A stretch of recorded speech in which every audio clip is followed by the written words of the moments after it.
What's up, guys? My name is Cam King. This is Three Questions Podcast, episode number 84. Super early here on a Saturday morning. Three Questions Podcast is just a podcast where I answer questions from my clients, from my consulting company, ckcollective.co. I tend to rip and grip these podcast episodes because I like doing them. They're fast, furious, a little downright, and it helps answer questions that my clients have outside of our one-on-one sessions. If you want to know more about what I do, how I work, or become a client, head to ckcollective.co or send me a DM, make a comment if you're listening or watching on YouTube, or just, follow me on social media, ckcollective.co as well on both Instagram and TikTok. So, Three Questions Podcast, episode number 84. Haven't had my coffee yet, or showered, really, but here we go. So, number one, what's one's mindset? What is one mindset shift that instantly changes how you show up in dating or relationships? So I like to answer these in 5-minute format. So I'm going to give you quick, downright dirty answers. But let's jump into question number one. What is the one mindset shift that instantly changes how you show up in dating or relationships? A lot of people think that they are 100% with another person, meaning that they can be 40, the other person can be 60, sometimes they can be 80, the other person can be 20, and together you guys make 100%. This is inherently false. Start changing the way that you think about relationships and you showing up, whether it's a personal relationship or intimate relationship or work relationship or even a friendship. If together you guys equal 200%, then each of you needs to do your best and fill your cup up to be 100% yourself. That means living in your authentic power, knowing what you like to do, knowing what you don't like to do, being able to speak up for yourself, knowing when to say no, being okay with this, setting boundaries, having protocols for when someone does something that you don't like or says. And that is not to mean that it's okay to get triggered. What I teach clients is say, hey, boundaries are a great thing, but if we're going to set boundaries, we have to do so in a non-emotional manner, meaning that we're in our power. We're saying, hey, there's a boundary here. I don't like this. I'd like to communicate about this. Let's stop doing this because I want to have a better relationship with you. In my personal relationships, dating relationships, I always try to discuss boundaries with my partner, whether it be once a week or twice a week, and say, hey, how do you think we're doing? What needs are being met? What needs need to be worked on? How can I cultivate a better relationship to create that emotional safety for you? Yes, I'm a very independent person. Yes, I have a secure attachment style now, but I'm also relatively avoidant if I'm not consciously aware of this, right? The last girl that I dated, she likes to be touched all the time. She wants my hand on her all the time. She wants hugs. She wants to do this. I grew up with that stuff, but I don't really need that stuff. I don't really like that stuff. It is not a natural thing for me to do. So I have to work on fulfilling those needs if I'm going to continue to date that person, right? So for me, discussing these things and having that mindset shift of understanding, hey, my partner's at 20% today. I need to show up a little bit more. I need to give a little bit more. And in order to give a little bit more, I need to have a little bit more. So what are the things I can do for myself so that I have more in my cup so that I can give more to this person? Is it sleeping better? Is it staying away from sugar, staying away from alcohol? Is it calling them a couple extra times? Hey, have a great day. Hey, good night. Hey, you got this. I believe in you. You're going to be successful. Compliments are always free to give. Doesn't cost us anything. We just have to be in a place where we're saying these things authentically and not needing some reciprocation. So, authentically giving in a way that you don't want to get back and being okay with that is a great way to have that mindset shift because I need to be at 100%. And if I'm going to compliment someone and give out these free bits of love, these free tidbits, I need to make sure that I'm getting up, doing my meditation, getting my exercise done in the morning, getting a grounding routine in, maybe writing a few things down, maybe reviewing my goals and understanding how I work best so that I can give to another person freely without the need for reciprocation. At some point, I know I'm going to get that in return. We're not always 100% every single day. Life is kind of crazy that way. But understanding this, that you need to be at 100% and they need to do their best at being 100%, whether it's a family member or a friend or anyone else. Once you have this mindset shift, it's very easy to see who is doing the work, who knows how to fill their own cups up. Because if you can both know how to fill your own cups up, whether it's spending more time outside or spending more time with friends, this makes it very easy for you to have a relaxed, easygoing relationship. Again, whether in business, in love, or in life. Okay. Hopefully that makes sense. You and another person don't equal 100%. Together, you equal 200%. Okay. Again, the number one thing that I do for my clients is helping them reset their brains so that you understand your own anatomy, your own physiology. You know how you work best. And once we go into some science behind how the brain works, how the body works, how your spirit works, how your somatic nervous system can affect you, I can begin to give you the tools to change that, right? Whether you're dealing with anxiety or depression, or you're telling yourself an old story from the past, these are things that I love working on with clients. So hit me up for that. Specifically, number two, three questions podcast. How do I rewire my brain after a breakup, job loss, or any identity shattering moment? So this is perfect for my niche. And let's get into some real tactics. But whenever you suffer a loss, whether it is a job loss or relationship loss or financial hardship or some sort of defeat or failure, the strongest mentality that I tell my clients to have constantly is that you never lose, you either win or you learn. I'm going to say that again.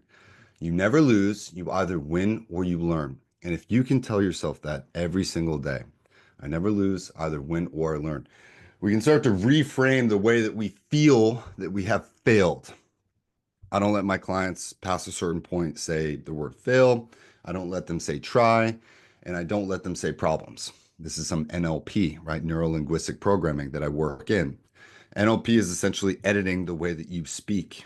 And if you've ever read the book 1984, you're going to know that doublespeak is essentially the government's way in that book of editing language to keep people oppressed.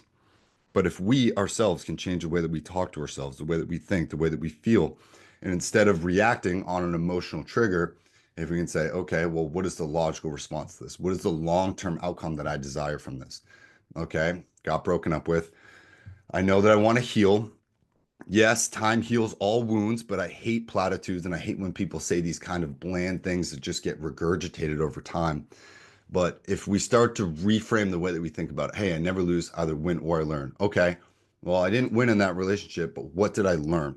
Well, I learned that I need to set better boundaries. I learned that I can't neglect my partner's needs. I learned that I need to give without needing to receive all of the time. I learned that I need to show up. I learned that I need to send a good morning text and a good night text, and I hope you're having a great day text at some point in these things. Relationships are designed to help you grow. So any kind of loss in your life should be seen as this way. Okay, I'm being forced to grow. I need to read some more books on attachment styles. I need to read some more books on dating or courting. I need to get in better shape. I need to stop drinking so much, or I need to eat less sugar. If you start to recount and write down, this is the key part. If you begin to write down the things that you learned after losing a client, being in financial hardship, or going through a breakup, anything, you can start to give yourself these lessons. And then once you have these lessons, that is your guidebook to start to rewire your brain. You can say, hey, I give love freely. Me giving love is cost me nothing. I love giving love to people. I'm always able to compliment people. I'm always in a good mood. I'm in better shape. I've stopped eating sugar. I no longer crave sugar. These are the things that I will tell my brain. Okay. And I am a hard worker and I work a lot. And when I get stressed out, I have these intense sugar cravings. I also have celiac disease. So for me, I don't eat a whole lot of carbs. I kind of eat Whole30, a lot of meat and a lot of veggies and some rice and some quinoa and some sweet potatoes every once in a while, maybe some gluten-free bread, but I don't eat regular carbs in the way that people do. So for me, when my body's getting low on energy, it craves sugar because carbohydrates are sugar. And so for me, instead of getting stressed out after a traumatic thing, a job loss or financial hardship or a breakup, I tend to want a bunch of sugar to make my brain happy because your brain runs on sugar and oxygen, of course. So you have to constantly rewire your brain. Part of the way that I do this is I give my clients an app. I have them write down a bunch of stuff. I have them record that in their own voice in a positive way to help them reassure their brain, hey, sugar is poison. Hey, I never lose, either win or I learn. Hey, I deeply love and care about myself. The next great love of my life is coming. I see a lot of people initially attempting to distract and avoid the pain that they are going through. And because you spend time running away from that pain instead of facing that pain, that just puts you further away from being able to heal and actually being able to grow from that relationship. If you leaned into that loss, that personal loss, that business loss, whatever it was, if you lean into that and you say, well, what are the lessons here? What did I learn? How did this make me better? What did this teach me? And then you take time to actually derive the answers from that. You're allowing your nervous system to relax. You're telling your body, your brain, your nervous system that, hey, we're accepting what's going on here. I know our nervous system is in a fight or flight scenario and it's making us want to run, but I'm going to sit with this until it passes. The average lifespan of an emotion is about 90 seconds. So if you are feeling triggered or you are feeling overwhelmed, if you can sit there for about 90 seconds, you will alleviate 80 to 90% of that emotion. Most people can't do it. Most people will act within that 90 seconds, and that is what keeps you stuck. You just are constantly acting and avoiding and distracting yourself. Let me just find the next person. Let me just keep swiping. Let me just scroll on social media. Let me go out with my friends. Let me just not feel what I need to feel in order to get past it. I'm telling you, The Obstacle is the Way. It's a great book by Ryan Holiday if you've never read it, but the obstacle truly is the way. And once you train yourself to lean into these difficulties, these challenges, that is when you start to get through them, especially after a breakup, day one of a breakup. I'll remove that person from my life so I don't need to see their social media or whatever. I won't necessarily block them, but maybe I'll stop following them or maybe I'll mute them to absolutely get rid of the temptation. And then I immediately start telling myself, hey, I learned a lot from this relationship. I've already let go. I wish this person well, and I'm already moving on. I'm moving forward in my life. And these are good things that we inevitably need to keep doing. And I would encourage you, day one, because it's a decision, letting go is a decision, to do that, to make that, to initiate that as fast as possible. Okay. If you want more tactics on that, again, sign up for coaching or book a free call with me. But number three, as my dog comes in to chew on her bone. So if someone gave you an hour to fix their morning routine, where would you start? So let's get into the anatomy and the physiology side, the cortisol rhythms, the dopamine hits, and some more practical tools. But what I want to tell you, the first hour of the day for you is the most important thing. And what I see most often is that people will immediately reach to their phone. Okay. When you reach to your phone, you're telling your brain and your body and your nervous system, hey, I want to react. I want to react to everything that is going on in my day today, right now, starting right now, which jacks up your cortisol. Okay. If you are waking up early, if you are waking up in the 2 to 3 to 4 a.m. and you're waking up early, it's because your cortisol is spiking, which means that your nervous system has things that need to be alleviated, that need to be calmed down. And your body's trying to tell you that, hey, something's going on and we need to wake up and get this done right now. So if that's you, you need to get up and you need to face that thing right off the bat. You need to face that and get that done as fast as possible. If it's a relationship loss or it's a job loss or some sort of financial hardship, those are the things that you need to allocate the most time to first thing. There's another great book called called the 5 a.m. Club. And this book gives you a tactic called the 20-20-20 method. So if you can cultivate the first hour of the day, and if you can meditate for 20 minutes, and if you can stretch or do a light workout for 20 minutes, and then you can read or write for 20 minutes, that first hour of the day, you not touching your phone, you not even reaching for coffee, but drinking water, meditating for 20 minutes, stretching out. I like to do 1 minute static hold stretches for 20 minutes. That works great for me first thing in the morning, kind of alleviates that tension out of my body because I work out pretty hard. And then if I write, if I'm journaling for 20 minutes, or if I decide to pick up a book and put new information into my brain, I'm telling my brain and my body that I want to relax and process. I want to work out the stress out of my body or the tension out of my body and bring in more oxygen into my body. And I want to get out my thoughts and I want to cultivate some gratitude, or I want to write the script for my day. This is a much better way to live your life rather than picking it up and looking at TikTok or Instagram or see who texted you or see how many emails you got or how many likes you got yesterday. Cultivate your brain, your body, your mind, your spirit into reacting to the positive things in the way that you want to feel. Instead of looking at what everyone else is doing, program the way that you want to feel first thing in the morning. This is vitally important. And I urge you to go read the book, The 5 a.m. Club, because it will talk about the reasons why. It's a fictional book.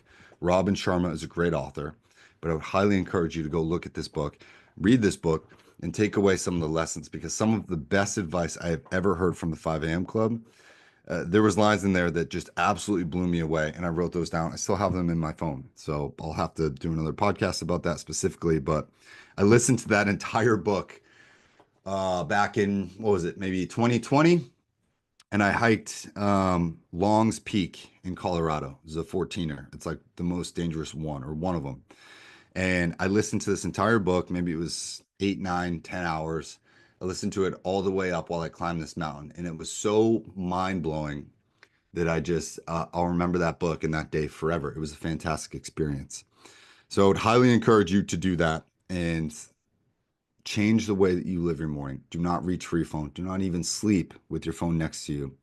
Put it in the bathroom, put it in the kitchen. You can still set your alarm or go buy an analog alarm clock. This one thing will greatly pay dividends for you for the rest of your life. I promise. And if you guys have any other questions, you can reach out to me. Send me a DM.